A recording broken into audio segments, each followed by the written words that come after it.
নমস্কার সবাইকে, আপনারা কেমন আছেন? আশা করি খুব ভালো আছেন। চলে এসেছি আর একটি নতুন ভিডিও নিয়ে।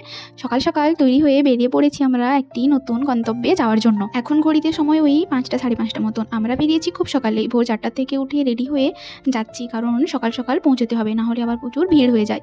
কোথায় যাচ্ছি সেটা জানতে হলে পুরো ভিডিওটা দেখতে হবে, তাই পুরো ভিডিওটা দেখতে থাকো আর আমরা কোথায় যাচ্ছি সেটাও পরে পরে জানতে পারো। ফোনের ক্যামেরা এত ভালো না হওয়ায় ভিডিওটাও এত ভালো হতে পারেনি, আর তার মধ্যে রাস্তা জুড়ে প্রচুর কুয়াশা, তাই খুব ভালো করে কিছু দেখাও যাচ্ছে না। আর এই যে আমাকে কেমন লাগছে কমেন্টে জানাবে। সকাল সকাল স্নান করে পুরো চুলটুল ভেজা। যাচ্ছি আমরা 5 জন, আমি ও দিদি, দাদা ও চিকু। কথা বলতে বলতে আমরা অনেকটা রাস্তায় পেরিয়ে এসেছি, বেশি দূর আর নেই বলতে গেলেই চলে। আমাদের এই যাওয়ার প্ল্যানটা খুব তাড়াতাড়ি বা হঠাৎ করে হয় বললেই চলে, তাই আর দেরি না করে তোড়জোড় করে রাত্রের মধ্যে তৈরি হয়ে সকাল সকাল বেরিয়ে পড়েছি। দেখতে পাচ্ছেন চারিদিকটা কীরকম কুয়াশায় ঢাকা, তার মধ্যেও যে কত গাড়ি যাতায়াত করছে কি আর বলবো, কিছুই দেখা যাচ্ছে না বললেই চলে। আর বেশি দূর নেই, কথা বলতে বলতে আমরা মোটামুটি পৌঁছেই গেছি। অবশেষে এত জার্নি করার পরে পৌঁছে গেছি আমরা রাঁচির সুবিখ্যাত দেউলি মন্দির। এই মন্দির লোককথায় খুবই প্রচলিত, তা আপনারা হয়তো শুনেই থাকবেন। এখানে আবার বিখ্যাত ক্রিকেটার মহেন্দ্র সিং ধোনিও কয়েকবার এসেছেন। ভিড় হওয়ার কারণে আমরা তাড়াতাড়ি করে লাইনে দাঁড়িয়ে পড়েছি, যাতে খুব বেশি ভিড় না হয়। পুজো দিয়ে আপনাদের মন্দিরে চারপাশটা দেখাবো। এই মন্দিরের মূল মন্দির হচ্ছে এই ছোট মন্দিরটা। এই ছোট মন্দিরের ভেতরেই মা বিরাজ করছেন, আর বাকি যা কাজগুলো দেখতে পাচ্ছেন এগুলোও পরে পরে করা হয়েছে। ভেতরের কাজও খুবই সুন্দর আর নিখুঁতভাবে তৈরি। আপনারা নিজের চোখে না দেখলে বিশ্বাসই করতে পারবেন না যে এত সুন্দরভাবে তৈরি করা হয়েছে। দেখতে পাচ্ছেন উপরের কাজটা কি সুন্দর আর কি দারুণভাবে তৈরি করা। আমরা এখনও লাইনে দাঁড়িয়ে আছি, খুব বেশি লোকজন নেই, আর 2-4 জনের পরেই আমাদের লাইন চলে আসবে। এই মন্দিরে যত বেলা বাড়তে থাকে তত ভিড়ও বাড়তে থাকে। আমাদের পুজো দেওয়া শেষ। ভেতরে ক্যামেরা করা অ্যালাউ ছিল না বলে ভিডিও করতে পারিনি, তাই বাইরে দাঁড়িয়ে কয়েকটা ফটো তুলে নিলাম। এটা হচ্ছে মন্দিরের বাইরে। আপনাদের বাইরে থেকে প্রসাদ কিনে আনার কোনো দরকার নেই, এখানেই আপনারা প্রসাদের অনেক রকমের দোকান পেয়ে যাবেন। সেখান থেকে বেরিয়ে আমরা যাব আরেকটি নতুন জায়গায়। চলুন আপনাদেরকেও নিয়ে যাচ্ছি। আমরা যাচ্ছি মোটামুটি এখানকারই একটা বিখ্যাত জায়গায়। ওই যে দূর থেকে দেখা যাচ্ছে মন্দিরটা, দেখতে পাচ্ছেন? চলুন বলেই দিই আপনাদেরকে, এটা হচ্ছে রাঁচির খুব বিখ্যাত সূর্য মন্দির। রাঁচিতে আমি এই প্রথমবারই এলাম, আর এই সূর্য মন্দির আর দেউলি মন্দির আমার এটা প্রথমবারই দেখা।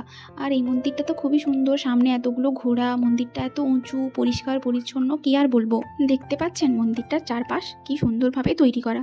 মাটি থেকে মন্দিরটা অনেকটাই উঁচু, আর চারপাশে প্রচুর গাছপালা। এই মন্দিরের ভেতরটা আমরা দর্শন করতে পারিনি, খুব সকালে এসেছিলাম তো, তাই মন্দিরের মেন গেট খোলা হয়নি, তাই বাইরে থেকেই ঘুরে গেলাম। সেখান থেকে বেরিয়ে আমরা যাবো আরেকটি রাঁচির বিখ্যাত বা আকর্ষণীয় জায়গায়। চলুন সাথে আপনাদেরকেও নিয়ে যাচ্ছি। তার মাঝখানে দাঁড়িয়ে আমরা খাওয়া দাওয়াও শেষ করে নিয়েছি, এখন শুধু যাওয়ার পালা। যেতে অনেকটা সময় লেগে যাবে, চলুন তাহলে যাওয়া যাক। এইদিকে আবার একটা হনুমান মন্দির ও একটা কালী মন্দিরও আছে। আপনারা হয়তো অনেকে শুনে থাকবেন বা দেখে থাকবেন NH-33 এই রাস্তাটার কাহিনী, যা খুবই ভয়ঙ্কর। এই জায়গাটায় কিছু না কিছু বিপদ লেগেই থাকে, অ্যাক্সিডেন্ট, গাড়ি খারাপ, আবার অনেকেই বলেন টাইম আর ডেট এখানে এলে চেঞ্জও হয়ে যায়। চলুন এই ভয়ঙ্কর কাহিনী শুনতে শুনতে আমরা আমাদের জায়গাতে পৌঁছে গেছি। মোটামুটি আর বেশি দূর নেই, এই 10-15 মিনিটের মধ্যেই পৌঁছে যাব। দুদিকে ঘন জঙ্গল, তার মাঝখানে রাস্তা। খুব সকালে এসেছি তো, তাই লোকজনও খুব বেশি নেই আর গাড়িও নেই, আমরা পুরো একাই যাচ্ছি বললেই চলে। পৌঁছে গেছি আমরা, গাড়ি থেকেও নেমে পড়েছি। এবার ধীরে সুস্থে এগোনো যাক। আমার পায়ে ব্যথার কারণে আমি খুব বেশি জোরে হাঁটতে পারছি না, সবাই আমাকে পিছনে ফেলেই চলে গেছে।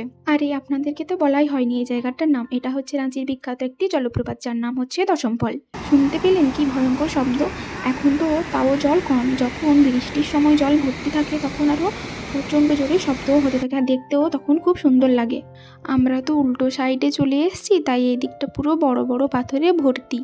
নিচে যাদেরকে দেখা যাচ্ছে তারাও দিক থেকে খুব ভালোভাবে দেখতে পাচ্ছেন। সেখান থেকে বেরিয়ে আমরা মোটামুটি হোটেলে পৌঁছে গেছি। আপাতত আজকে দিনটা এই রাঁচিতেই আমরা থাকবো। এই ভিউটা হচ্ছে হোটেলের ব্যালকনি থেকে, সামনে রাস্তা, আর এই দিকটা হচ্ছে হোটেলের রুমগুলো। আর এখানে সামনে বসার জন্য কিছু ব্যবস্থাও করা আছে, ছোটোখাটো ব্যালকনির মতন বলা গেলেই চলে। আর এটা হচ্ছে আমাদের একটা রুম, আর একটা রুম আছে 3 তলায়। এটা হচ্ছে হোটেলের সামনের দিকটা। এখন সময় ওই বিকেল 4:30। আমরা এখন বেরিয়েছি এই চারপাশটা ঘুরে দেখার জন্য ও সবথেকে ইম্পর্টেন্ট চা খাওয়ার জন্য।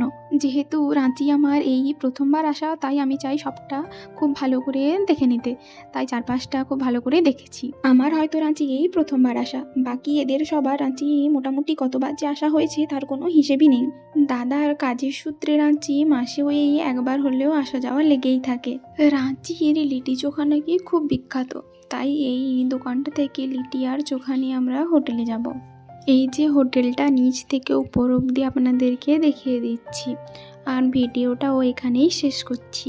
যদি ভালো লেগে থাকে তাহলে লাইক কমেন্ট শেয়ার করতে ভুলবেন না, আর যাওয়ার আগে আমার চ্যানেলটিকে সাবস্ক্রাইব করে দিয়ে যাবেন। দেখা হবে পরের আরেকটি নতুন ভিডিওতে। ততক্ষণ আপনারা ভালো থাকুন, সুস্থ থাকুন, টাটা।